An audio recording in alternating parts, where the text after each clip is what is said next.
O mito que a gente vai combater hoje não é você, Jair. Ah, que isso aí que vocês não têm coragem mesmo. Não, mas Marcola, dá um oi. Oba! Jack, E aí? Kozak. Oi, querido, estamos de É, uma vez. o mito tá aí no título. Isso daí. A gente vai falar das liberdades individuais. O capitalismo é aquele que promove as liberdades individuais, você ouve por aí, tá desde tempos assim, pré-Temercore, né? A gente soube dessa pelo Kim Kataguiri, que nos inferniza. Você lembra quando ele era só, enfim, sem memórias de guerra aqui. O fato é que, qual é a grande dádiva do capitalismo? Por que as nossas sociedades são, inclusive, superiores à China, dizem por aí? Por conta das liberdades individuais.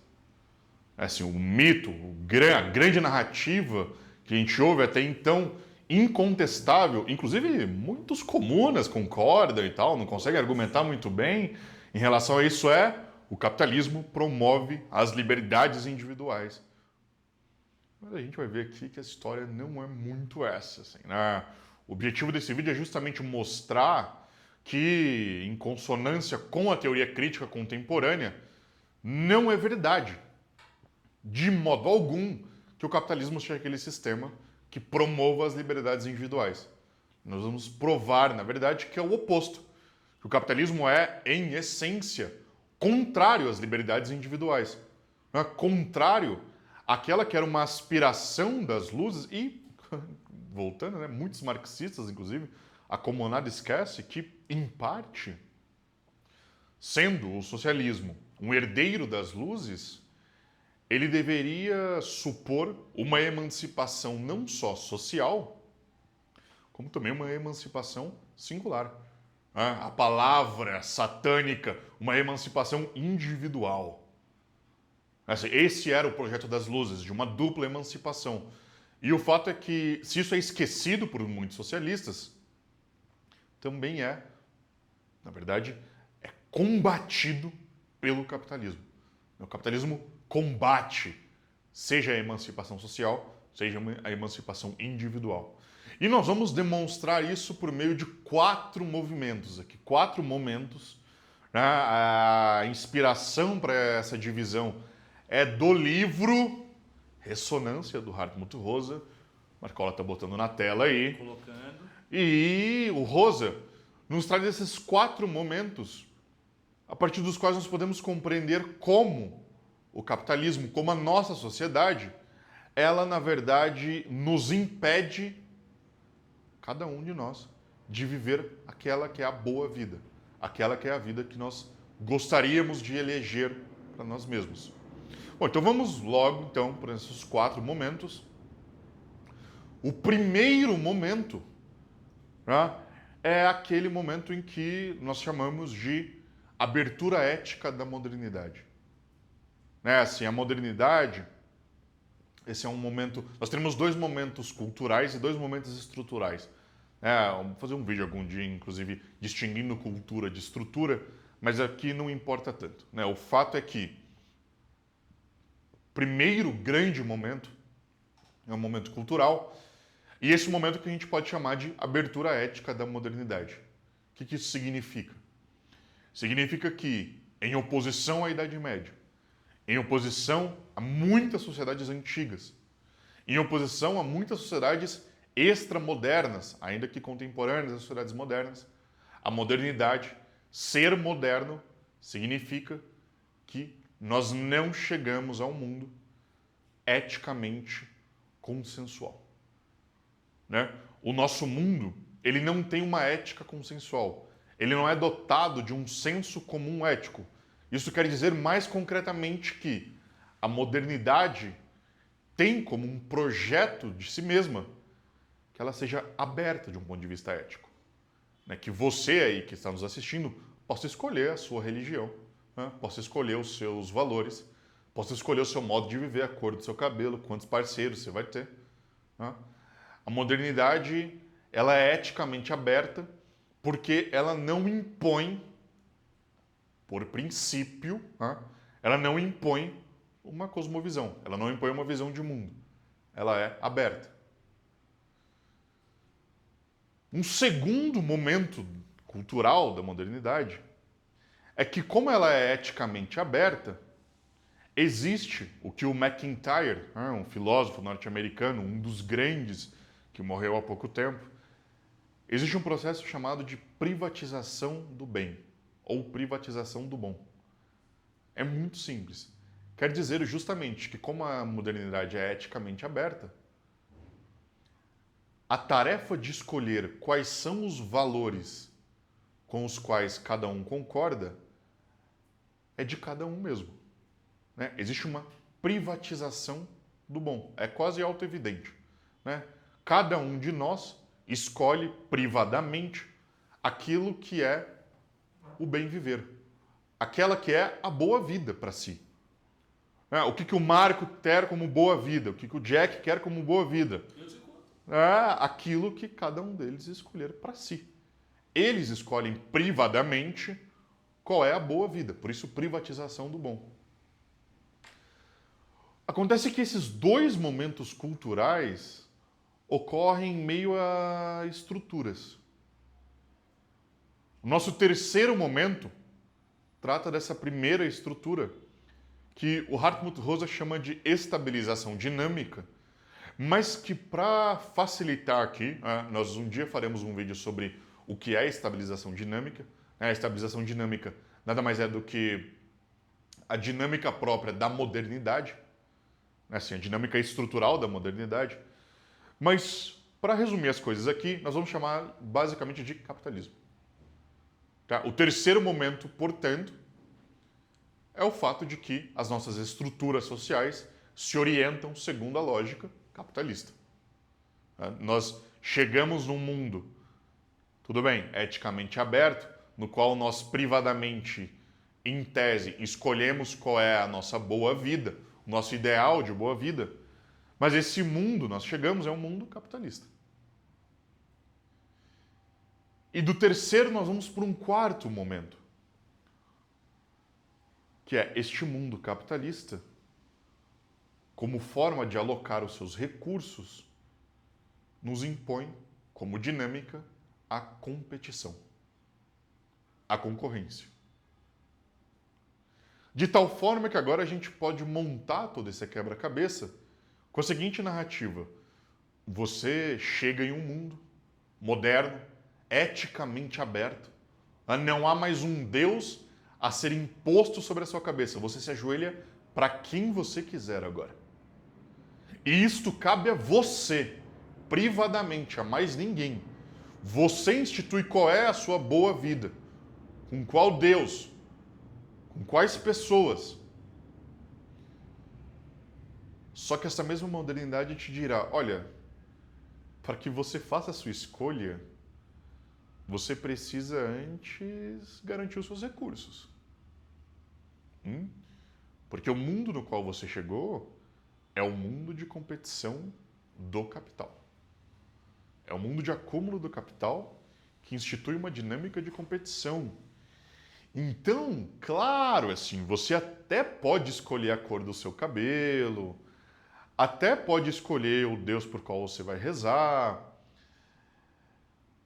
Só que, para isso, você antes precisa sair 5 horas da manhã da sua casa, pegar 2 horas de transporte, chegar num trabalho que você, em geral, não escolheu, ficar nele de manhã até mais ou menos à noite, e aí quando você voltar para casa num tempinho que te restar, aí você é livre.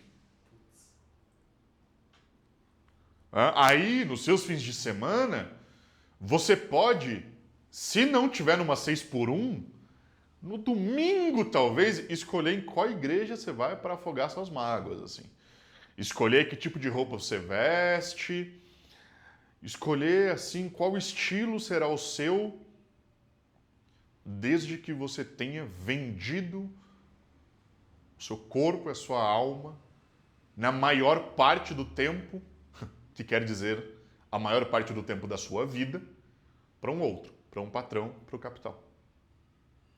Porque, veja, se nós de fato pudéssemos escolher qual é a nossa concepção de boa vida, você deve concordar comigo que ela deveria contemplar o seu trabalho, por exemplo.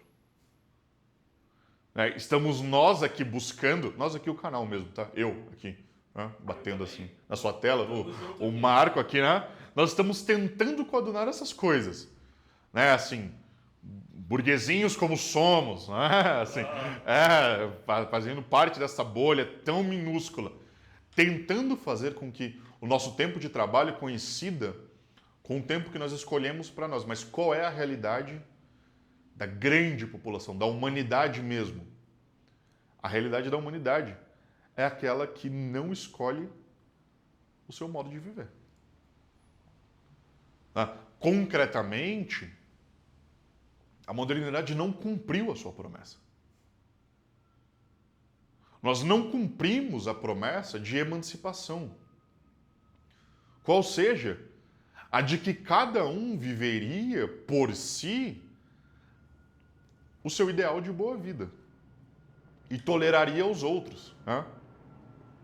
O direito serviria para isso. Né? O direito serviria como aquela esfera de negociação na esfera pública, a partir da qual nós, em conflito, institucionalizaríamos esses conflitos, né? E a partir daí cada um poderia viver a sua boa vida como bem entende em sociedades liberais. Qual é o problema? O problema é que o capital nos institui uma forma de alocação de recursos por meio da competição, que faz com que, se você não tope, né, essa corrida dos ratos por aí, se você não abandona os seus ideais de boa vida e pega a primeira... Eu ia falar a primeira carteira de trabalho, né? Mas eu acho que as gerações Z e Alpha já não entendem o que é isso. Não pega o primeiro PJ que te aparece, seja lá se você tem escolhido isso ou não. No geral, né? Não. No geral, não é o trabalho escolhido. Se você não pega a primeira que aparece, você vai morrendo, você vai indo para trás. Você vai caindo naquilo que o Hartmut Rosa chama de... esteiras, né, escorregadias que na modernidade vão funcionando para trás. Né? Você pula, você chega na modernidade como numa escada rolante que vai indo para trás. E você, nesses declives escorregadios, precisa ir correndo para frente, só que você sequer consegue escolher em qual escada rolante vai correr. É a que aparecer. Hein? E daí porque, claro, nos seus fins de semana... Você pode escolher, assim, se tiver dinheiro, né, se sobrar alguma coisa, qual cerveja artesanal você vai tomar, né, assim, qual rooftop você vai, assim 5% da população pode escolher isso, mas ao longo da semana, bicho, toma o teu Rivotril, né, assim, o número de comprimidos necessários para você sustentar um trabalho que não é aquele do seu desejo. Inclusive, falar isso, você veja como é curioso, né? Assim, veja como parece um pouco papo de mimado.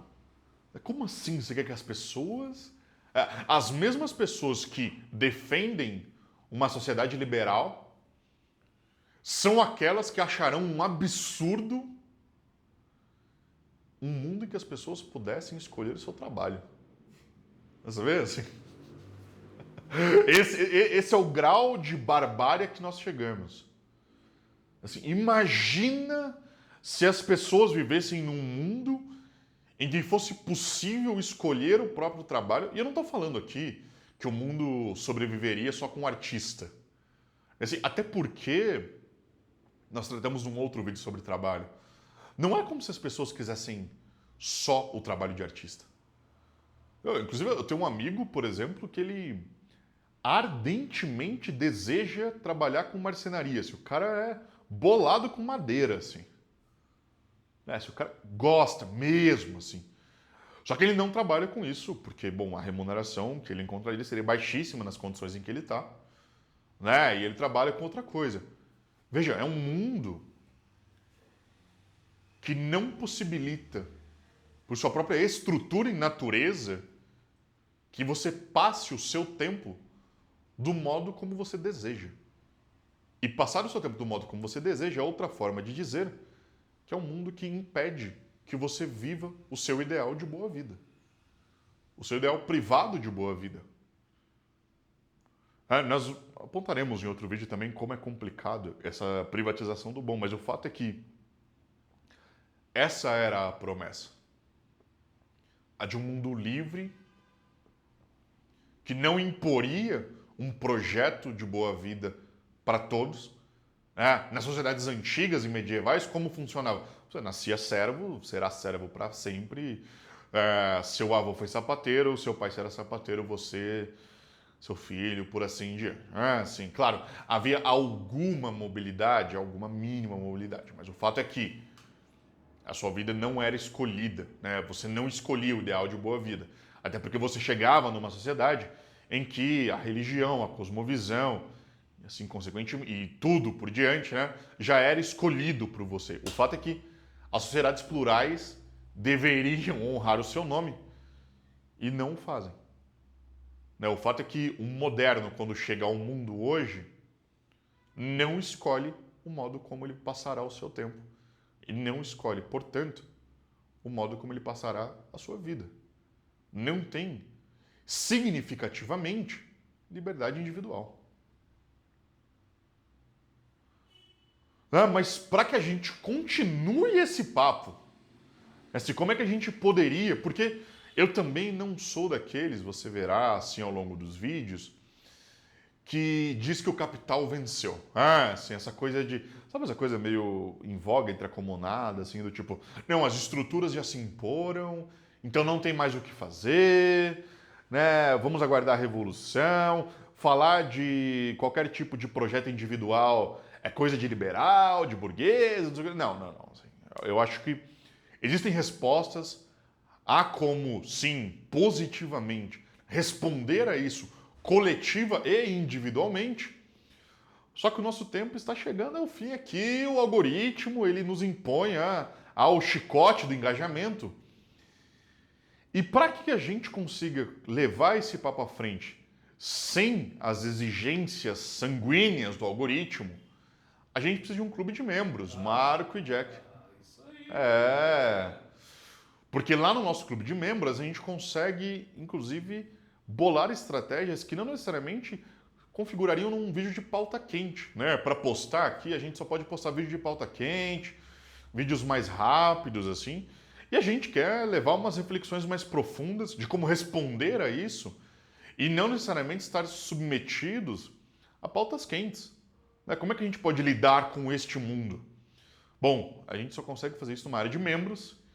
E para abrir uma área de membros, meus caros, a gente precisa de um número de inscritos. Então é para isso, a meta inicial do canal será um número X de inscritos, para que a gente consiga abrir a nossa área de membros e lá conversar com você de forma mais próxima, bolar estratégias para como superar coletiva e individualmente essas imposições do capital. O que a gente pede, portanto, é a sua inscrição. Né? A curtida para dar aquele engajamento quando você curte, assim, né? O vídeo ele é impresso, sei lá, umas 10 vezes mais para outras pessoas. E claro, consequentemente a gente consegue fazer mais vídeos derrubando outros mitos, por aí.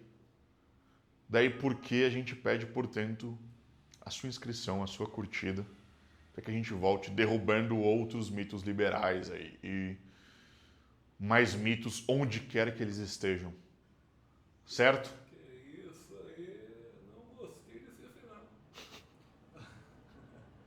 É isso aí. Pau no gato.